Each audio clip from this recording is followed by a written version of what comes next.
Sí, mis hermanos, llegamos ahora al segundo nivel del contexto, el contexto literario. Hemos visto el contexto inmediato,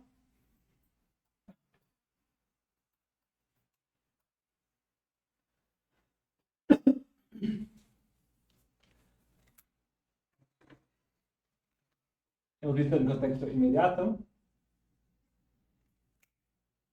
pero ahora vamos a ver el contexto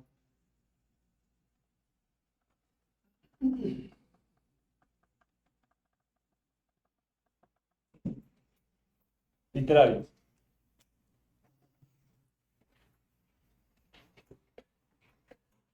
La Biblia es un libro inspirado por Dios para ser el medio por el cual tiene comunión con su pueblo actual, actual. Esa es una realidad fundamental y radical que transforma la manera en que debemos leer la Biblia. Algunos, por un rechazo de su origen divino, consideran la Biblia más como un hallazgo arqueológico, que nos pueden dar información quizás sobre las fuentes y tradiciones e historia del pueblo de Israel en la antigüedad, pero no es algo que revela a Dios o que nos entra en una relación con Dios, sino es algo, un vestigio antiguo de Israel. Otros, para preservar la autoridad de la Biblia, a encontrarse con eso, van a otro extremo y la Biblia se convierte en un libro que no es una obra de literatura, sino como una confesión de fe, como si fuera simplemente una colección de proposiciones teológicas, afirmaciones teológicas, y la Biblia simplemente dándonos los textos de prueba para esas doctrinas. La Biblia sí nos da doctrina y sí nos da historia de Israel, pero es algo mucho más que los dos. Esos dos métodos pierden la verdadera naturaleza y hermosura de la Biblia. Pero entendiendo la Biblia como literatura nos ayuda a encontrar un mejor balance. Dios ha inspirado su revelación a su pueblo en una forma de literatura, con historias, poemas, discursos, proverbios, etc.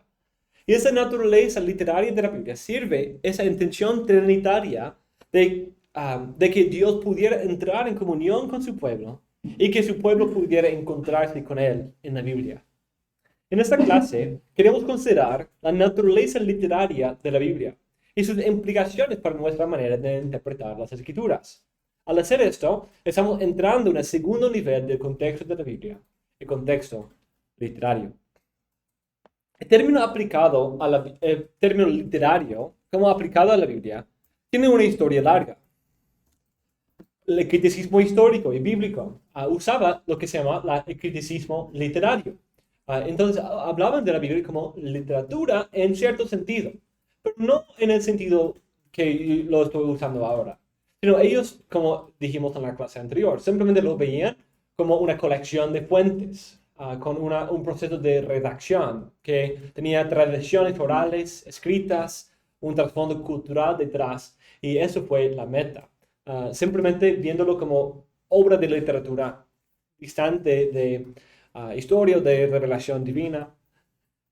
La meta de esas primeras formas literarias de estudiar la Biblia era ir detrás del texto en su forma canónica a las etapas de su desarrollo anterior.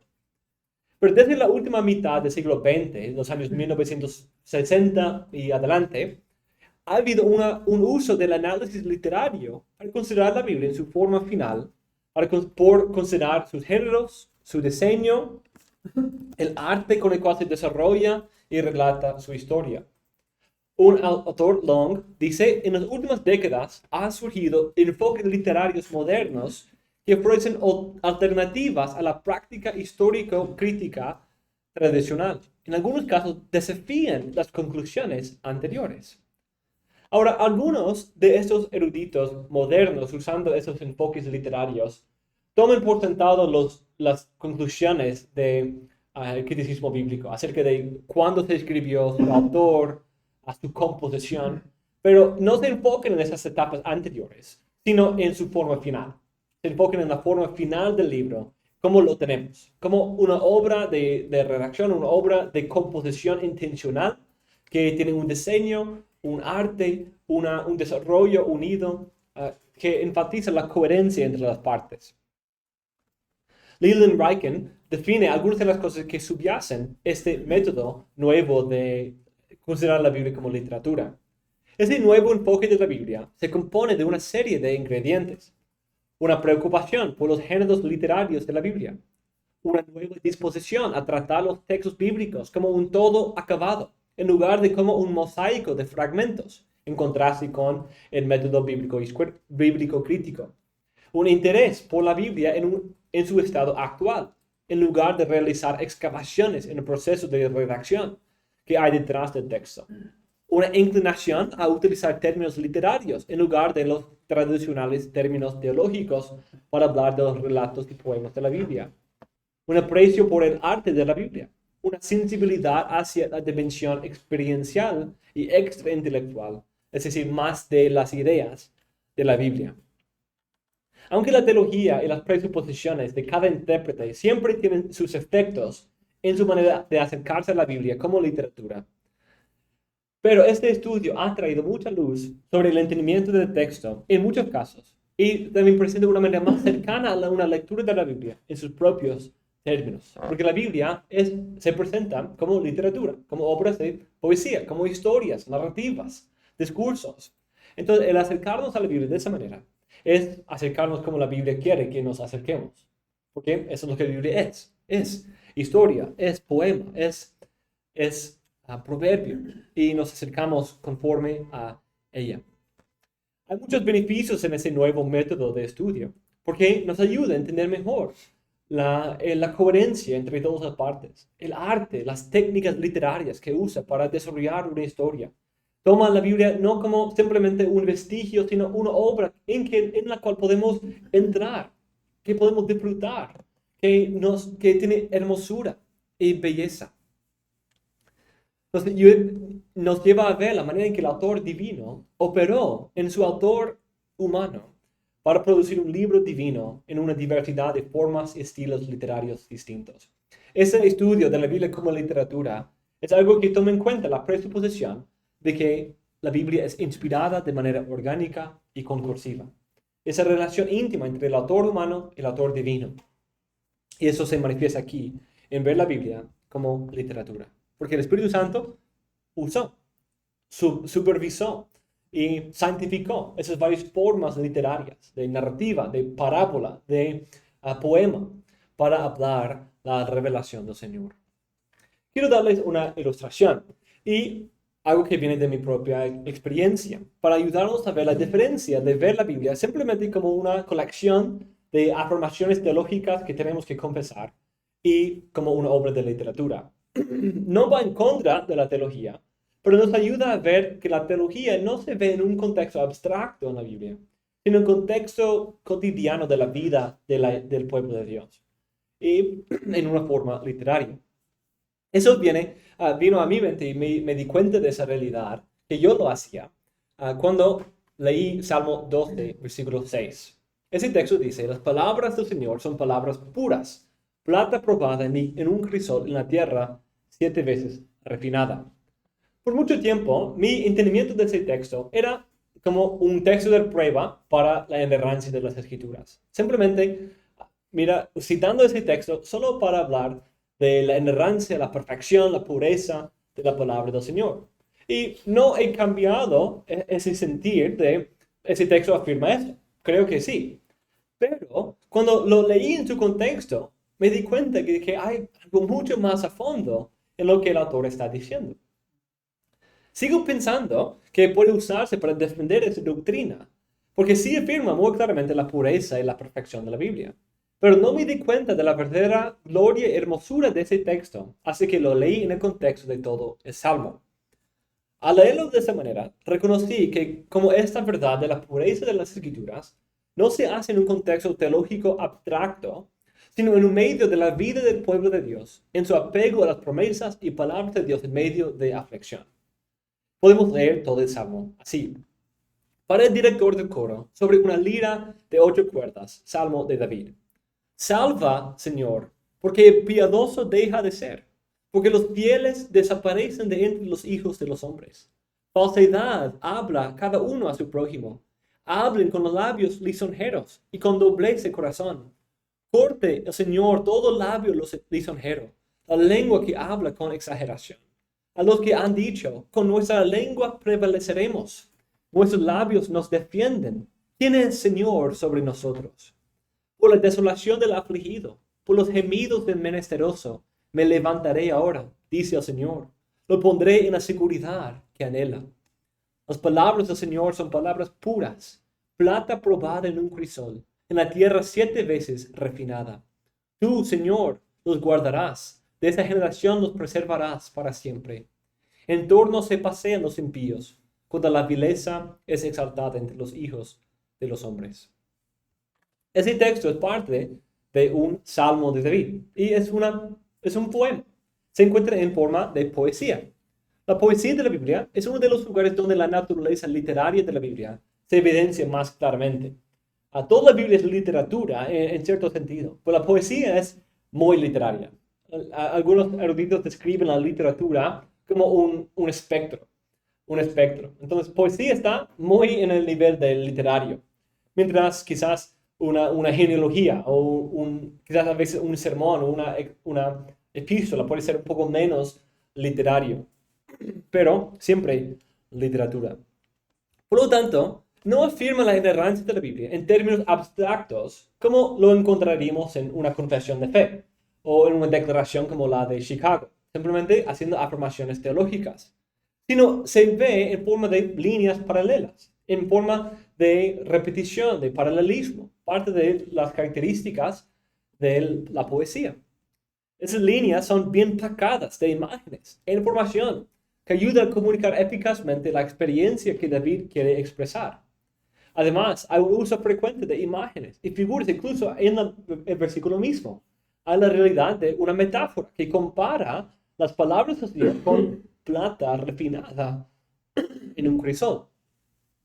Esas son cosas comunes a la poesía y nos ayuda a poder verlo en su contexto como poesía para poder explicar su forma. En próximo lugar, ese salmo tiene una estructura y flujo intencional. Hay intencionalidad en lo que está diciendo. Empieza con una queja y un llamado al Señor, lamentando la situación en que los piadosos se encuentran, que están siendo destruidos por los impíos, están siendo desolados por los mentirosos. De ahí expresa la causa de ese gran problema. Identifica a hombres malvados que usan engaño, falsedad y palabras lisonjeras para destruir a los piadosos. Esos hombres se jactan de sus palabras y piensan que con su buen uso de las palabras o su uso astuto de las palabras, pueden ganarle hasta a Dios mismo. En un sentido como la serpiente, que a través de sus palabras trataba de ponerse a nivel de Dios, ¿cierto? Trataba de usurpar el rol de Dios y decir, ¿quién será Señor sobre mí? Como decían también aquí en ese texto. Pero David clama en medio de esa situación por salvación y por juicio sobre estos enemigos. Salvación al pueblo y juicio sobre ellos. El versículo 5 relata la respuesta. El Señor da su respuesta a esto. Tenemos el clamor, salve, oh Señor, corte, oh Señor. Que el Señor corte y llama a que el Señor salve. Y dice el Señor, por la desolación del afligido, por los gemidos del menesteroso, me levantaré ahora, dice el Señor. Lo pondré en la seguridad que anhela. Tenemos esa estructura, ¿cierto? Clamor y respuesta. Clamor y respuesta. Que nos ayuda a ver, aunque no dice literalmente, y el Señor respondió de esa manera, pero organiza la estructura para presentar eso. Y el cambio de forma verbal, y esa frase dice el Señor. Habla de tercera persona, pero ahora es el Señor hablando en primera persona. Ese cambio nos señala esa respuesta. Y responde con promesas de salvación. Que Él ha escuchado el clamor que David mismo ha hecho. El clamor he escuchado y yo voy a salvar. Voy a salvar. Me levantaré ahora y lo pondré en la seguridad que anhela. En medio de esto, en medio de esa situación, de enemigos mintiendo, engañando, buscando destruir con palabras astutas. Él clama al Señor y el Señor responde con promesas de seguridad, de protección y de su cercanía a su pueblo. Afirma que Él ha escuchado los clamores y gemidos de su pueblo en medio de su aflicción, como hizo también con los israelitas en Egipto. Y ha prometido salvarlos y llevarlos a un lugar de seguridad y protección. Y de ahí David expresa su confianza en el Señor y su fe que el Señor sí cumplirá y dará el cumplimiento de su promesa. Y es en esta expresión de confianza y fe que vemos la afirmación clave. Las palabras del Señor son palabras puras. Entonces, vemos un poco más que sí habla de la inerrancia de las Escrituras, pero justo en medio de una estructura, un flujo de argumento, una historia poética, un épico en un sentido. Eso ayuda a entender cómo la verdad se encarna en el contexto del pueblo de Dios, en medio de ese mundo lleno de maldad, y le sirve de consuelo y esperanza frente a los ataques de los impíos. Como literatura, la verdad que David tiene en cuenta aquí no se expresa en términos abstractos, sino en el contexto de la experiencia humana. Eso es lo que vemos, ¿cierto? Está expresando eso en medio de su lucha con enemigos que están buscando destruir su alma con sus palabras lisonjeras. Y él está clamando al Señor y el Señor responde con promesas y él expresa su confianza en esas promesas, en esas palabras. Las palabras del Señor son palabras puras. A la luz de toda la Biblia, es un problema muy común. La realidad de un engañador, falsedad, mentiras. De hecho, es la historia desde el inicio, ¿cierto? La serpiente astuta que con engaño, con falsedad, con mentira, con adulación, engaña a Adán y Eva y les lleva a destrucción. Es lo mismo que está sucediendo aquí. Es una realidad común a todos los seres humanos, especialmente a todos los piadosos. Entonces, es una realidad que David quiere explicar, que él está experimentando, que otros experimentan, y trata de incluso nos guía y nos da una manera de entrar en esa experiencia y poder verla de una perspectiva divina. Podemos entrar en esa experiencia y vemos las promesas de Dios para aquellos que sufren de esa manera. Y vemos la respuesta que debe evocar en nosotros esas promesas de confianza en las palabras del Señor. David quiere relatar su propia experiencia y la misma experiencia que todos tenemos. Es algo especial de la literatura, que no meramente habla de conceptos, sino habla de la experiencia de esas ideas y cómo se manifiestan en la vida. Es una cosa, ¿cierto? Decir, la Biblia es inerrante, pero es otra cosa experimentar la inerrancia de la Biblia en forma de confianza en medio de aflicción y engaño y mentiras. Es algo diferente.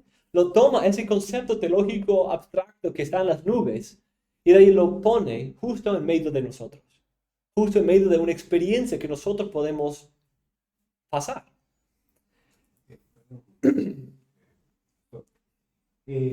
¿Cómo podríamos nosotros hacer una aplicación, ¿verdad?, de este contexto literario en un ejercicio práctico, ¿verdad? Porque sería bueno, ¿verdad?, digo yo, poderlo aplicar haciendo un ejercicio. Sí. ¿Verdad? Usted tomó el Salmo 12, ¿verdad? Sí. Entonces, poder nosotros hacer un ejercicio, así como nos hace hacer el ejercicio del griego, ¿verdad?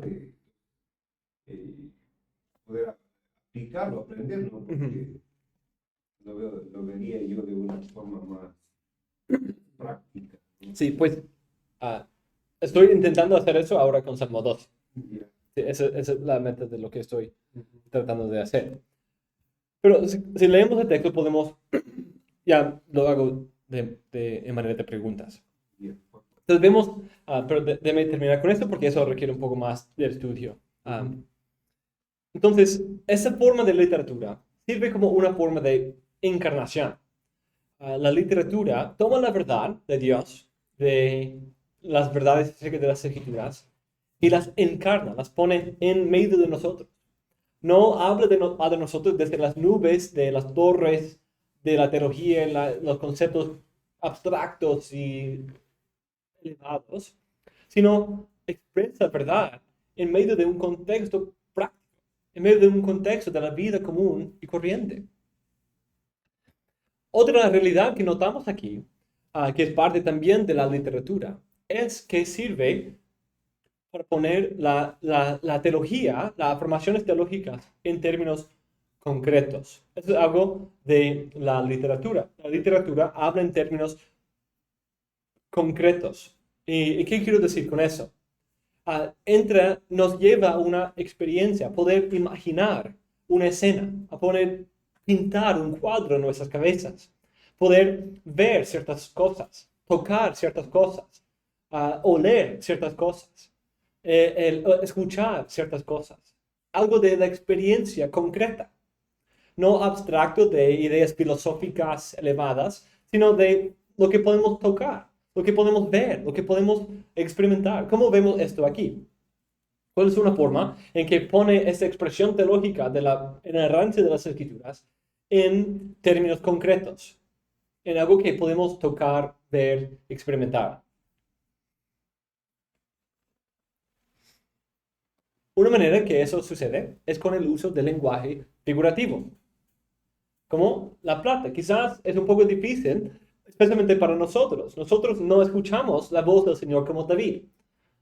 Entonces, quizás sería un poco más abstracto pensar de las promesas de Dios. Pero podemos ver plata, ¿cierto? Podemos pensar de plata refinada. Podemos pensar de esa experiencia, de esa imagen. Y podemos verlo, podemos experimentarlo, podemos ver su brillo, podemos ver su hermosura. Y él usa esa imagen concreta para comparar las palabras del Señor. Además, como recién dijimos, eso lo pone en la situación concreta. ¿Quién ha experimentado la realidad de engaño y mentira? Todos. ¿Quién ha experimentado falsas acusaciones o malentendidos? Que alguien trata de aprovecharse de eso para hacernos daño. Muchos. A lo largo de la vida, todos, en cierto momento. Entonces pone esa verdad de la fidelidad y fidedignidad de la palabra del Señor en el contexto concreto de una experiencia de aquellos que mienten, que engañan, que hablan falsedad, que tratan de destruir con sus palabras. Lo pone en un contexto concreto. Y finalmente vemos la idea de arte. Hay un arte en esto. ¿Cómo vemos arte aquí en ese salmo? ¿Cuáles son algunas de las cosas artísticas o irónicas o ciertos juegos de palabras, juegos de ideas que el autor usa para dar hermosura y belleza a su discurso? ¿Alguna idea?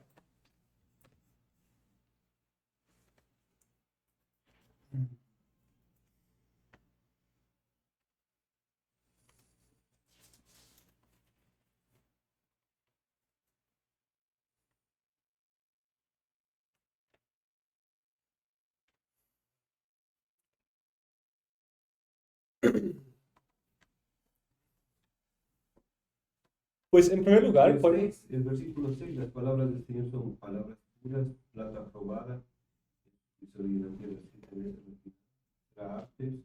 sí, sí, ¿en qué sentido? eh, Porque, digamos, hablándole en sí de todo el Salmo, ¿verdad? Está hablando sobre la- pues, el carácter del hombre malo, ¿verdad? Habla sobre los labios lisonjeros, la exageración, eh, ¿verdad? Pero el único versículo en donde realmente se puede ver algo que en sí es la palabra del Señor, ¿verdad? Que es una palabra pura, una palabra probada, y esto yo lo vería como algo bueno, ¿no? Sí, ajá, pues, pues creo que sí estás tocando una idea ahí, pero pensemos solo en versículo 6. Vemos ahí arte en el uso de la figura de la plata aprobada. Vemos arte. Y de hecho, interesantemente, aquí usa algo hermoso para describir la palabra del Señor, que es algo que es su pureza, pero también hay algo de su hermosura también que le atribuye. Pero hay esa idea. La metáfora gramaticalmente, teológicamente no es necesaria.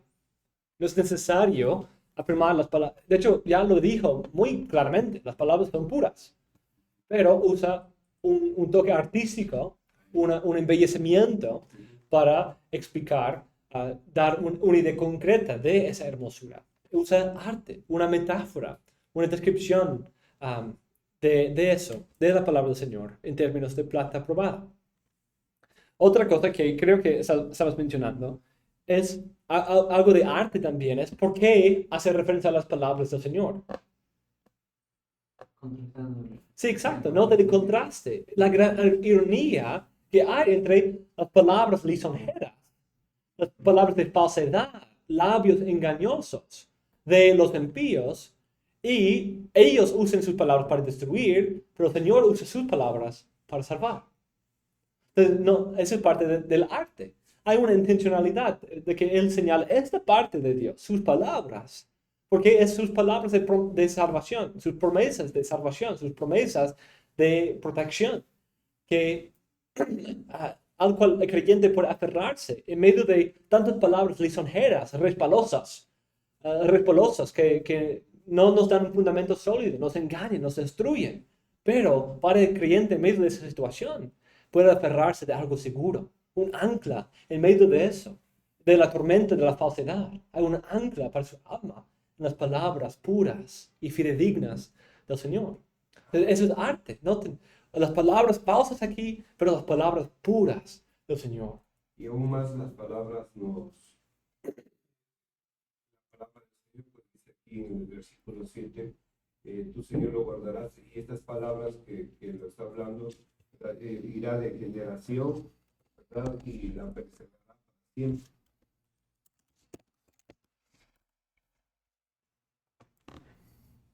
Sí. Uh-huh. Sí, ese es, también sigue ese de contraste, que al principio están desapareciendo, dejan de ser, pero a través de la palabra del Señor son preservados para siempre. Eso también forma parte de ese contraste.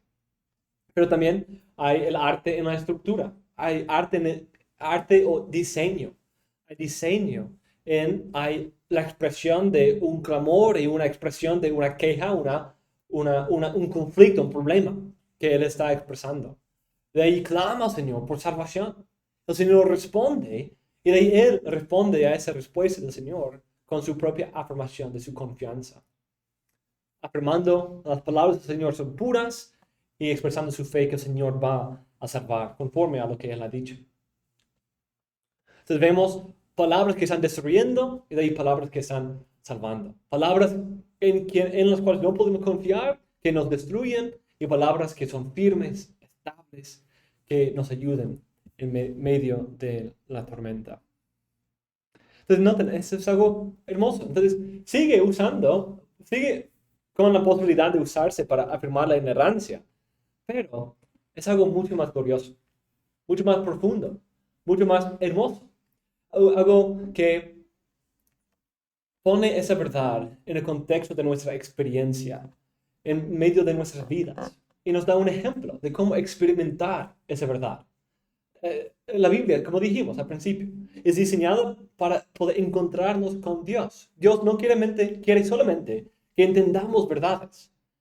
Si fuera así, nos habría escrito una confesión de fe con líneas de proposiciones teológicas. Pero no es eso, sino nos ha dado un libro de literatura que podemos experimentar, en el cual podemos entrar y que expone nuestras propias experiencias y nos ayuda a entender la realidad de la experiencia humana en términos de nuestro Creador y el Señor de la providencia, quien gobierna todo. En este estudio podemos considerar como el uso de ese texto como texto de prueba para afirmar la inerrancia de la Biblia aún tiene cierto valor, pero la gloria, profundidad y uso práctico de esa verdad se ve mucho más claramente en el contexto literario en el cual el texto se encuentra. En este estudio hemos destacado varias de las marcas de la literatura. En primer lugar, la literatura se realiza en una variedad de formas o estilos que nosotros llamamos géneros. En segundo lugar, Tiene un diseño o intencionalidad que se manifiesta en su organización, estructura, flujo y técnicas. En tercer lugar, la literatura presenta no meras ideas abstractas, sino invita a entrar en una experiencia y nos ayuda a entender esa experiencia. En cuarto lugar, comunica verdades que pueden expresarse en proposición abstracta en un contexto concreto de la experiencia humana y en una manera tangible a la imaginación humana.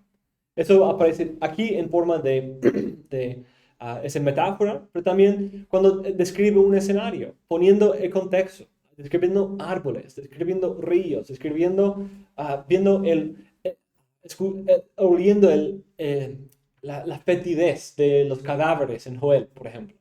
Hay algo estamos experimentando la realidad, viendo un escenario de multitudes de soldados ahí agrupados para luchar contra el Señor.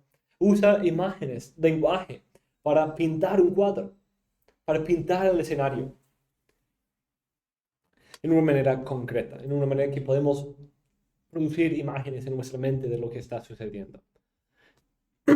Y finalmente, hemos visto que la literatura es arte, que comunica algo, no solamente en las palabras que dice, sino también en cómo lo dice. Aquí dice que las palabras del Señor son puras y las palabras del Señor, de los hombres, son engañosas. Pero a través de ese contraste, señala que el pueblo de Dios puede confiar en medio de esos ataques de las palabras falsas en las palabras seguras del Señor. Es parte de cómo Él comunica ese punto. Es en el cómo, esa ironía y contraste que Él hace entre las dos clases de palabras, lisonjeras y engañosas y puras del Señor. ¿Algo ahí? ¿Qué significa aquí en este contexto la lengua que habla con exageración?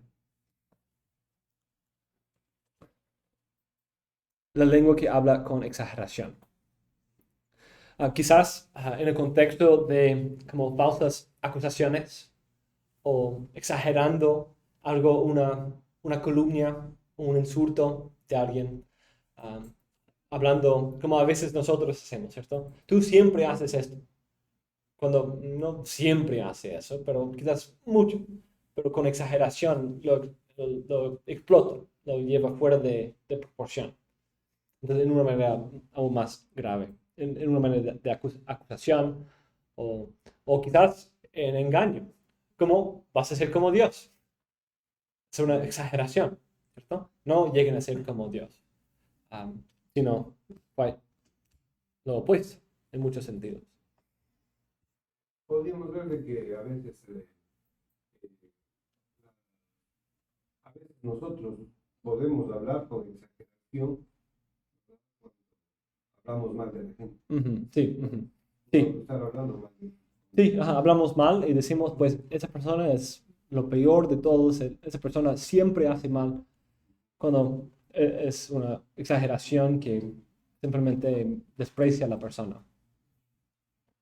Yo estaba pensando, nosotros ya estábamos hablar mucho con exageración, pero mira, Sí, pues no está diciendo que exageración está mal, porque Cristo usa exageración. Pero aquí es en un contexto de engañoso, de torcer la realidad, de presentar una falsa realidad. porque en el versículo 2 dice, falsedad habla cada uno de las propias. Sí, Entonces ya está hablando de algo que está exagerando. Lisonjero. sí. O sea, en su traducción dice no, que la lengua que habla jactanciosamente, Mm, es decir, con jactancia. mm. O Exageración de sí mismo, sí. Ajá, exacto. Sí. Pues eso de hecho tiene mucho sentido con lo que sigue, que han dicho, con nuestra lengua prevaleceremos, nuestros labios nos defienden, ¿quién es Señor sobre nosotros? Eso es una exageración. buen Una- uso de diferentes traducciones. Sí, eso creo que ayuda. Y también señala un poco más la conexión entre las dos frases. También en el versículo 2 dice, terminando el versículo dice, y con doblez de corazón. Sí. Ujú.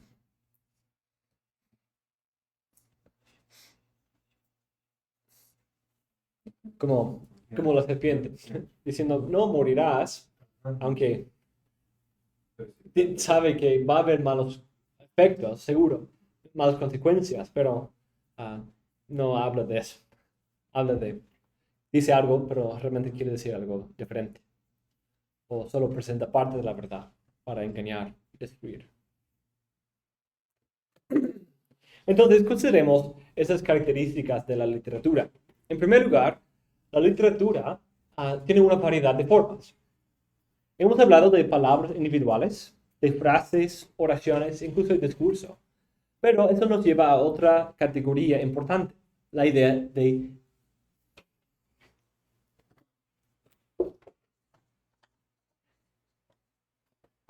género. Género. La identificación del género es una parte clave del contexto literario de la Biblia. Como dice Kevin Van Hooser, el género proporciona el contexto literario de una frase determinada y por lo tanto determina en parte su significado y cómo debe interpretarse. También Verpointers dice algo parecido. El género es importante en la interpretación de la Biblia porque se refiere al contexto literario en el que aparecen fragmentos de texto más pequeños. Hay que tener en cuenta el género porque los fragmentos de texto más pequeños tienen su significado en el contexto de los fragmentos más grandes en los que se insertan. Entonces, el género es importante porque es parte del significado. El significado no solamente en las palabras, sino incluso en la forma en que un autor escoge usar esas palabras, en la forma y el estilo literarios. Otro autor, John Lyons, dice, el contexto de una frase, de una obra escrita, debe entenderse que incluye las convenciones que rigen el género literario, del que la obra en cuestión es un ejemplo. Entonces, para definirlo, el género de un texto es su estilo literario que puede caracterizarse por ciertos rasgos, contenido, lenguaje y reglas hermenéuticas. La Biblia realmente es como una biblioteca de libros y no un solo libro, aunque sí es un solo libro y todo es conectado, pero es un solo libro que tiene muchas formas diferentes, estilos diferentes, autores diferentes, es muy diverso. Eso está descrito en términos de tiempo, cultura, idioma, etapa pactual, pero ahora en un sentido literario, en géneros. La Biblia no solamente es una historia, aunque mucho es historia, y de hecho la mayoría es historia. Es un libro compuesto de muchos estilos literarios o géneros. Kostenberger y Patterson identificaron estos géneros, varios de ellos: narrativa histórica, profecía, poesía, parábola, epístola y lenguaje apocalíptico. Y nosotros podemos resumir estos en tres, y hemos hecho esto antes: narrativa, poesía y discurso, o prosa. En primer lugar, se compone de narrativa, que representa más del 40% de toda la Biblia. Encontramos este género en muchos libros del Antiguo Testamento y también en los Evangelios y Hechos. Narrativa se encuentra en esa parte de la Biblia donde relata una historia. Puede ser una narrativa histórica, como Génesis, Samuel, Jueces, o puede ser una narrativa más biográfica, como la narrativa encontrada en los Evangelios. Ese género usa los detalles de la historia en una manera artística para atraer al lector a la historia y hacerle meditar y considerar los detalles. Cada historia tiene que omitir e incluir ciertos detalles, pero la narrativa encontrada en la Biblia muchas veces omite detalles que para nuestra mente occidental serían necesarias o importantes.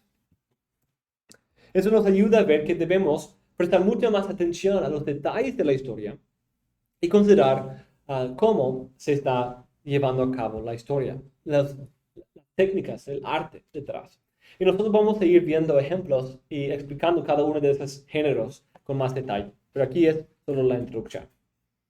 En segundo lugar, podemos considerar la poesía, que forma unos 30%, un poco más del 30% de la Biblia. Se ve obviamente en libros como Salmos, también en los proverbios y libros de sabiduría. Los profetas, muchos de ellos son principalmente poesía, aunque a veces usen narrativa. La poesía también aparece en el Nuevo Testamento, como en las canciones de Ana o de Zacarías en Lucas y otros textos también. La poesía de la Biblia no es como la poesía nuestra. No usa mucho en rima. A veces sí puede usar esos juegos de palabra, pero no es una característica definitiva de la poesía. Y tampoco en metro, como nuestra poesía. Como el ritmo de las sílabas y el énfasis de las sílabas. Sino hay tres características de la poesía hebrea. Usa franqueza o una naturaleza concreta del lenguaje que trata de decir mucho en pocas palabras. Ah, Escoge muy intencionadamente sus palabras para empacar mucha información en pocas palabras. Hay también paralelismo. Paralelismo es esa estructura de líneas paralelas, que puede ser dos o tres o más líneas paralelas. Y de ahí el lenguaje figurativo. Imágenes. Usa mucho lenguaje figurativo. Y eso, de hecho, aumenta aún más su capacidad de decir mucho en pocas palabras. Porque puede comunicar ideas, pero también en un contexto emocional, un contexto de una imagen, una experiencia de cierta imagen o escena. Como el buen pastor. Un pastor, como el Señor es mi pastor. Nada me faltará. Esa es una imagen. Dice mucho. Habla de conceptos teológicos como la providencia de Dios, como su relación pactual y cuidado pactual de su pueblo. Pero sin decir esas palabras. Pero lo habla en términos muy empacados, muy cargados de información a través de una selección intencionada y a través de figuras y lenguaje figurativo. En tercer lugar, hay el discurso o prosa, que representa alrededor del 25% de la Biblia. Eso se encuentra en medio de muchos de los libros que son de narrativa y puede tener la forma de leyes, discursos, sermones, oraciones y varias otras formas. Esas formas de literatura normalmente se encuentran como parte de otros géneros literarios y no como un libro completo, aunque quizás una epístola sería algo parecido a un discurso en prosa. También las parábolas sería un ejemplo de esto, son un discurso. Cada género tiene ciertas reglas de interpretación. Es decir, hay que identificar un género y poder interpretarlo conforme a ese género. Como Bernard Ramm dice, el género de un pasaje o de un libro de la Sagrada Escritura establece el estado de ánimo o la postura desde la que se ve todo el resto del libro. Nuestra postura sobre el género literario del libro determina toda nuestra interpretación del libro. También Poitras dice, el estudio de un texto debe tener en cuenta su género. Uno no debe leer una parábola como si fuera un discurso literario, una historia, una narrativa histórica. El género tiene ciertas convenciones de cómo habla, cómo usa el lenguaje, quizás ciertos temas que toca, que deben tomarse en cuenta en nuestro estudio.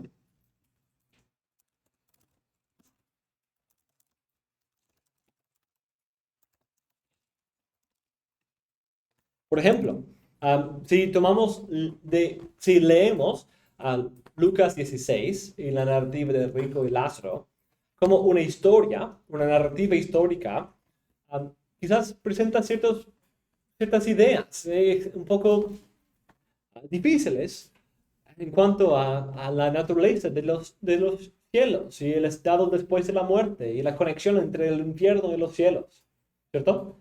Como, ¿qué tipo de conexión, qué tipo de conversación puede tener uno en el infierno con uno que está en los cielos? ¿Qué es el seno de Abraham? ¿Qué significa esas cosas? Es como un lugar intermedio de las personas del Antiguo Testamento, como algunos han propuesto, ¿cierto? Y no tomando en cuenta que es una parábola. Es una parábola y no una narrativa histórica que está hablando de realidades físicas, literales del mundo. Sino es una historia, una parábola que sirve para demostrar un punto práctico y teológico que el Señor Jesús quiere demostrar. También podemos pensar de los dispensacionalistas que a veces interpretan el libro de Apocalipsis como si fuera un periódico. Y encuentran simplemente un periódico de helicópteros y cohetes y todo lo demás, pero simplemente en la descripción de cómo él podía entender esas cosas. Pero no es así, es una visión apocalíptica y hay que interpretarla de esta manera. Usa símbolos, incluso usa símbolos de algo como 1000 años. Es un símbolo. ¿Qué significa ese símbolo? Y hay que interpretarlo de acuerdo con su género. Un autor, Robert Stein, usa una analogía útil, las reglas de un juego.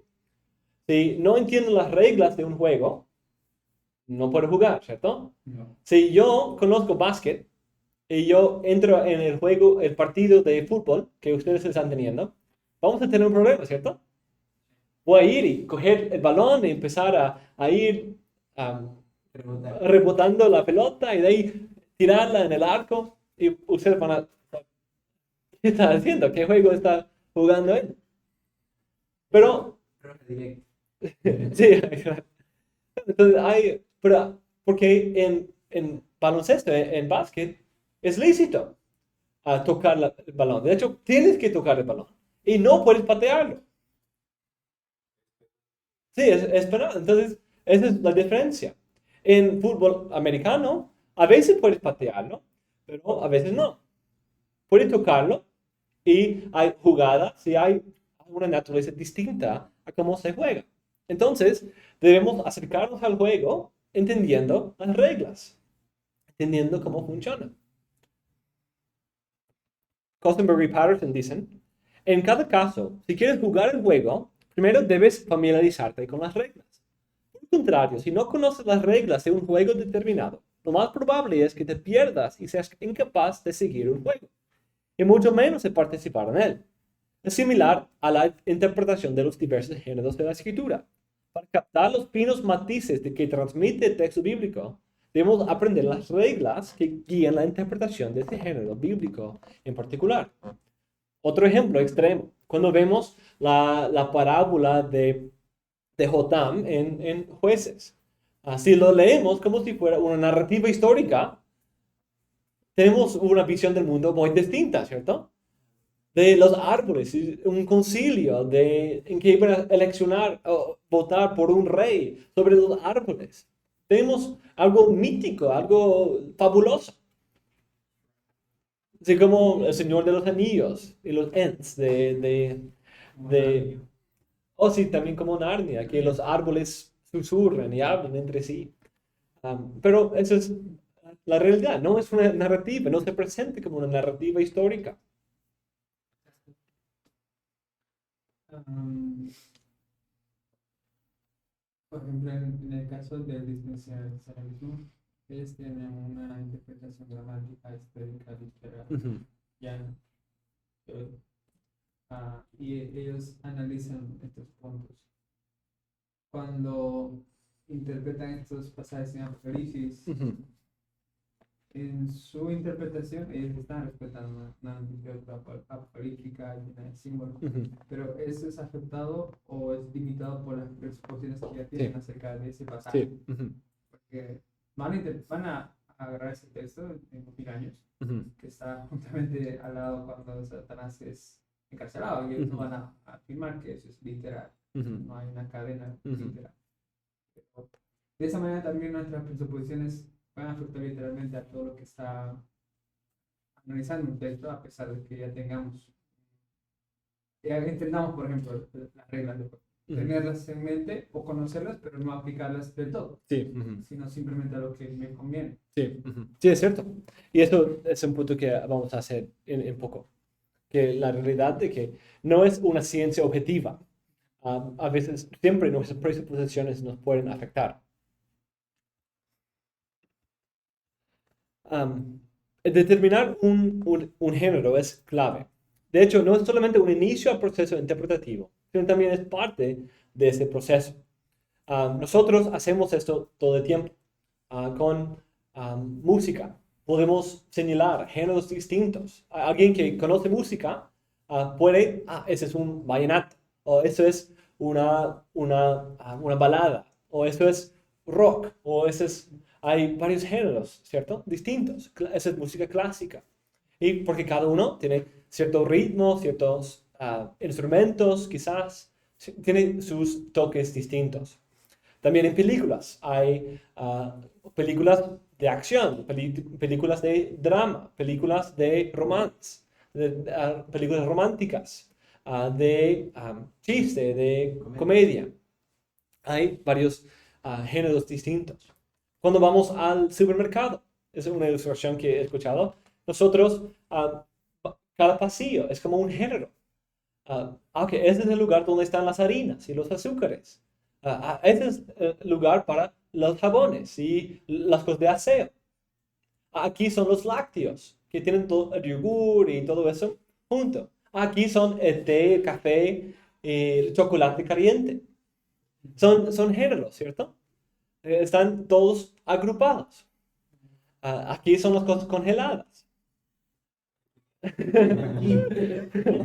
Pero eso es algo que uno puede mirar y ver. Mira, aquí está esa sección. Entonces puedes saber un poco más de qué más va a encontrar en esa sección. Aquí están los videos. Entonces puedo ir y quizás espero ver la pasta, como la pasta de espagueti o la salsa para eso, la salsa de espagueti, ahí en ese mismo pasillo. Porque es parte del mismo género, parte de la misma categoría. Aquí son las carnes. Entonces, ahí quiero ir. No voy a ir a las cosas de aseo para encontrar piernas de pollo. ¿Cierto? Porque no encaja. Parte de la importancia de prestar aún más atención al género fluye de la realidad de nuestra separación cultural de la Biblia. Nosotros sí tenemos muchas de las mismas categorías. Tenemos oraciones, tenemos poesía, tenemos narrativa, tenemos esas categorías. Pero cada cultura puede tener toques distintos en esas categorías, como las narrativas. Nosotros hablamos mucho en nuestras narrativas de un narrador omnisciente, un narrador que conoce los pensamientos de las personas. Y muchas veces nos da una vista de la psicología de la persona. ¿Qué está pensando? ¿Qué quiere lograr? ¿Cuáles son sus motivaciones? Pero en la Biblia, rara vez habla de eso. En Juan 13 vemos un poco de eso, pero no mucho habla de eso. Simplemente es como relatarlo desde afuera.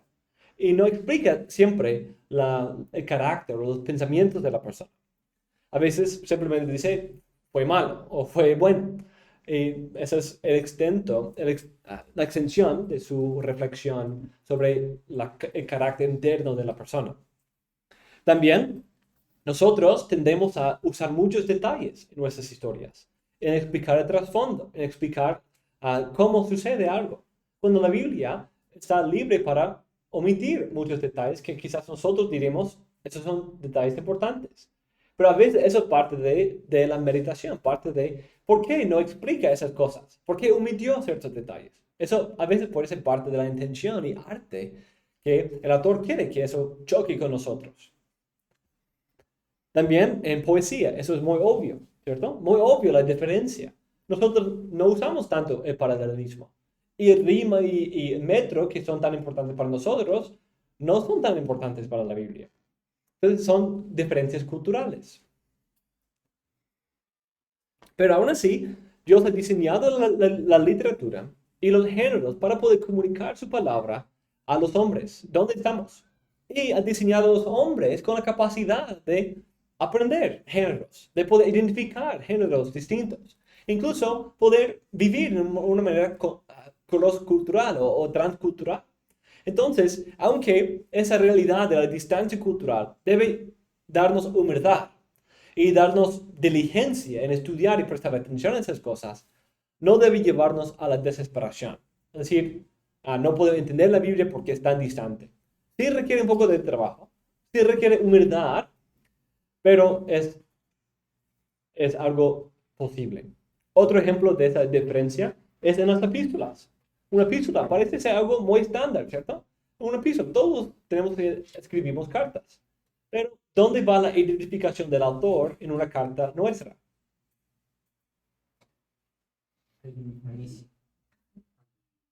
No, Al final. al final. Sinceramente, Pablo.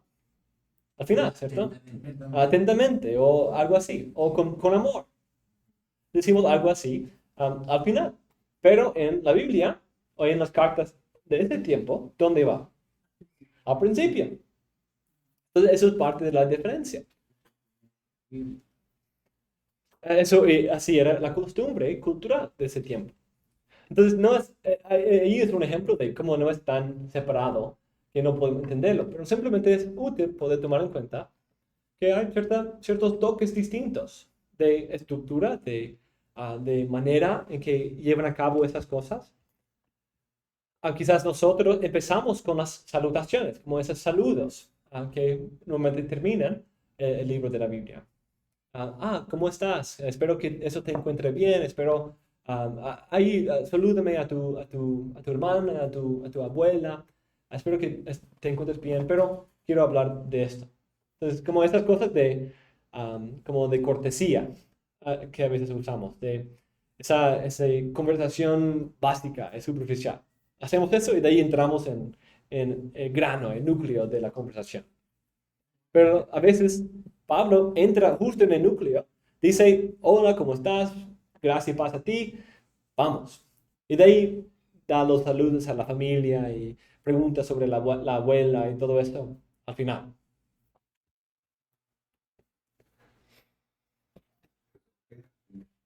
Poitras dice, como lectores pertenecientes a otra cultura, tenemos que hacer ajustes a géneros que eran familiares en el contexto original, pero que pueden no serlo inmediatamente para nosotros. Afortunadamente, la sabiduría de Dios y los rasgos comunes de la naturaleza humana hacen posible esa adaptación.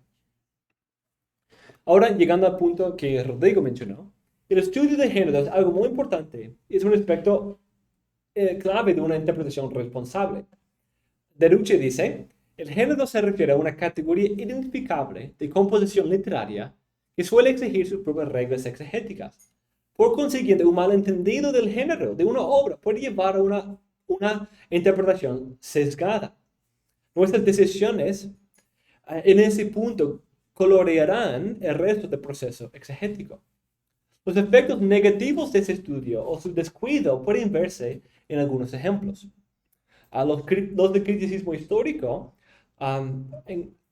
incluso algunos más conservadores, tienden a decir que Génesis 1 a 11 es mito o leyenda. Entonces, eso determina la manera en que lo interpretamos o la manera en que adoptamos su manera de ver el mundo, ¿cierto? La cosmovisión que pinta es un poco distinta si es mito o si es narrativa. Ahora, entonces, la palabra mito es un poco difícil, porque mito tiene dos sentidos. Mito puede ser algo ficticio, algo falso, simplemente una leyenda fabricada. Pero también mito puede servir para ser esas historias fundamentales de una cultura, esas historias que establecen la cosmovisión del mundo. Entonces, en ese sentido, esa historia sí es mítica, en que sí es la historia como hablabas el otro día, estábamos hablando con Rodrigo sobre una cultura aquí en el norte de Ecuador, que tiene una historia que forma la base de cómo interpretan el mundo. Que antes había una escalera entre los cielos y la tierra, y las personas podían ir una vez, subir y hacer una petición a Dios que estaba al otro lado.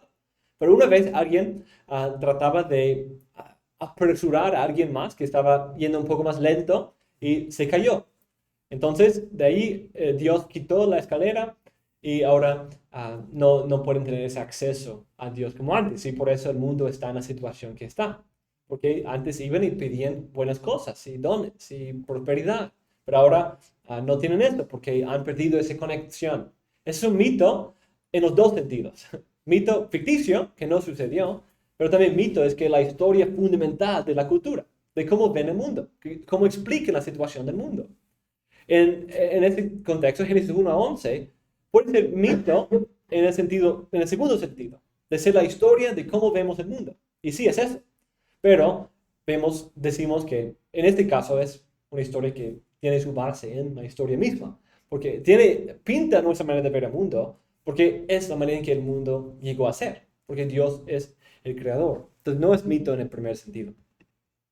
Entonces, entonces dependiendo del autor, puede usar la idea de mito en el sentido de, algo ficticio, ficción, o algo de simplemente una historia básica y fundamental para la cosmovisión. Entonces, si nosotros definimos ese género como mito en el sentido de ficción, de leyenda, ¿cómo afecta nuestro entendimiento? ¿Cómo afecta nuestro entendimiento de la creación, del diluvio? ¿Cómo afecta esas cosas? Creo que tiene efectos muy graves, ¿cierto? Que lo separa del mundo verdadero. El mundo verdadero en el cual muchos otros pasajes lo interpretan. Muchos otros pasajes entienden el mundo a la luz de Génesis 1 a 11. Lo ven en el segundo sentido del mito, como la historia básica de cómo entendemos quiénes somos, quién es Dios. Es a la luz de la creación y el diluvio. La situación en que el mundo se encuentra es en términos de esas historias, como hecho. Entonces, eso es algo que debe tomarse en cuenta. Eso nos muestra que la identificación de los géneros no es una ciencia objetiva, sino también es influenciada por nuestras presuposiciones. Otro ejemplo, si alguien toma la presuposición de que Dios no entra en la historia, no hace milagros, no es el creador, eso va a afectar la manera en que él identifica ciertos géneros. Porque si eso no puede ser una narrativa histórica, porque no sucede, según mi cosmovisión, no puede suceder, entonces tengo que interpretar los muchos pasajes que hablan de la entrada de Dios al mundo, tengo que interpretarlo de otra manera, conforme a un género de mitología, o de leyenda, o fábula, porque no puede ser algo que corresponde a hecho histórico, porque mi cosmovisión no lo permite. Y eso fue el caso con muchos en el criticismo bíblico, que ellos interpretaban el mundo en una manera que excluía a Dios, que bota a Dios del mundo y de la capacidad de hablar, de actuar, de hacer milagros. Entonces, muchas historias que hablan de que Dios habla, o entra en la historia, o se encarna en la historia, o hace un milagro en la historia, son interpretados para explicarlo de otra manera. Como dice Poitras, algunos críticos eruditos escépticos tienden a clasificar cualquier cosa milagrosa como no histórica, porque tiene un prejuicio contra los milagros. Tiene un compromiso previo que les predispone a no admitir que los milagros ocurren en la historia. A Dios le importa lo que ocurre en la historia, porque obra la salvación en Cristo mediante la muerte y resurrección de Cristo en el espacio y en el tiempo. En este estudio, más que muchos otros, es muy fácil para eruditos e intérpretes salir de su compromiso con la autoridad de las Escrituras. Derruche nos da un buen balance cuando dice: ninguna obra literaria antigua es como las Escrituras cristianas, porque ningún otro escrito es la palabra de Dios. Mientras que podemos legítimamente participar en la comparación de géneros, nunca debemos tratar la Biblia como si fuera totalmente como cualquier otro libro. Como vimos, para concluir esa idea del género, podemos compararlo con las tres perspectivas que mencionamos en cuanto a las palabras. Entonces, cuando hablamos de las palabras, hablamos de unidad, diversidad e interrelación. Unidad, diversidad e interrelación. Y vimos eso como un paralelo a la Trinidad. Y esto es algo que dijimos, que la Trinidad, la unidad y diversidad de la Trinidad, forma la base y patrón para la unidad y diversidad de la Biblia. Y vimos eso en las palabras, que cada palabra es una unidad, que se puede distinguir de otras. Hay algo distinto de eso que lo hacen no otras palabras. Pero también hay gran variación, diversidad en el significado de esa palabra, o lugares donde se puede usar. Es un llavero de varias llaves. Pero en su interrelación con otras palabras, puede comunicar algo eficazmente. Y el género es algo parecido. Cada género es una unidad. Tiene ciertos rasgos distintivos que, aunque puede tener cosas en común con otros, pero hay algo que lo separa, que lo distingue, que lo contrasta de otros. Hay cosas distintas acerca de poesía y narrativa. Los dos pueden usar lenguaje figurativo, los dos pueden usar paralelismo, pero hay ciertas cosas distintivas que lo marquen algo como poesía y marquen algo como narrativa. Entonces hay una unidad Pero también dentro de eso hay variación. Hay variación en que hay varias cosas que lo señalan, varias técnicas, varias características que señalan ese género unido. Hay diversidad en esa unidad. Es una unidad de una diversidad de cosas. Y también dentro de ese género puede haber subcategorías, como poesía. Podemos hablar de salmos, e incluso dentro de eso podemos hablar de salmos de lamento, de gratitud, de alabanza. Podemos hablar de una oración funeraria que a veces aparece en la Biblia, un ay de juicio, que son poesía. Podemos hablar de las parábolas, que también son una forma de poesía, pero otra forma muy distinta. En las narrativas, podemos hablar de la narrativa histórica, como en el Antiguo Testamento, o la biografía del Evangelio, que son los dos narrativa histórica, pero tienen sus toques distintos. Las parábolas. Hay parábolas sencillas y hay parábolas alegóricas y complejas. Y cada una es una parábola, pero tiene ciertas cosas distintivas. Pero también esos géneros distintos se interrelacionan. Y cuando se interrelacionan y se componen con otros, es algo que da hermosura, da intencionalidad, un toque artístico a la palabra de Dios en su manera de comunicarse. A veces un libro tiene su género universal, como todo el libro Génesis es narrativa histórica, podemos decir. Pero también incluye genealogía, también incluye poesía, en Génesis 49, por ejemplo, o Génesis 3, 14 a 20, es 3 poemas. Entonces, tomando eso en cuenta, podemos ver cómo el autor usa ese intercambio de géneros para formar su punto, para señalar su punto. Cómo se conecta la poesía de Éxodo 15 con la narrativa de Éxodo 14. Hay una relación. Es el mismo evento, pero lo presenta de dos perspectivas distintas. Y los dos géneros funcionan juntos para presentar la idea en una manera más completa. Sirven como perspectivas. La perspectiva poética, la perspectiva de narrativa del mismo evento. Y muchas veces la Biblia hace eso. Puede ser en Isaías, por ejemplo, la mayoría es poesía profética, pero de ahí en capítulo 36 a 39 es una colección de narrativas sobre la vida de Ezequías. ¿Qué rol tiene eso? ¿Por qué cambia? O vemos Jueces 4, que es una historia, y de ahí Jueces 5, que es una canción que relata la misma historia. 1 Samuel 1, también es lo mismo. Y de ahí 2, 1 a 10, es una narrativa que habla de la historia. Entonces, ¿cómo se interrelacionan esos? ¿Por qué hay en Mateo? Hay historias y hay discursos. Hay historias y hay parábolas. ¿Por qué? ¿Cómo se interrelacionan esos géneros? Entonces, eso nos da 3 preguntas que vamos a estar haciendo en las próximas clases.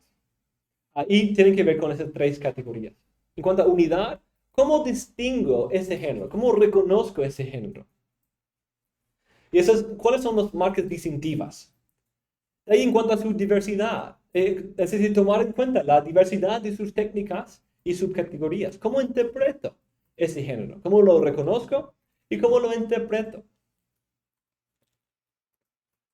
Y de ahí, ¿cómo se interrelacionan los géneros? ¿Cómo se conectan los unos con los otros? ¿Cómo el autor puede usar de forma literaria varios géneros en un libro para señalar el punto que quiere transmitir? Y vamos a ir en varios de los géneros de la Biblia viendo eso. La narrativa, vamos a hablar de ley, de profecía, de poesía, de literatura, de sapiencial, literatura sapiencial, evangelios, parábolas, epístolas y lenguaje apocalíptico. Listo, mis hermanos. Entonces, con esto cerramos esta clase de introducción al contexto literario de las Escrituras.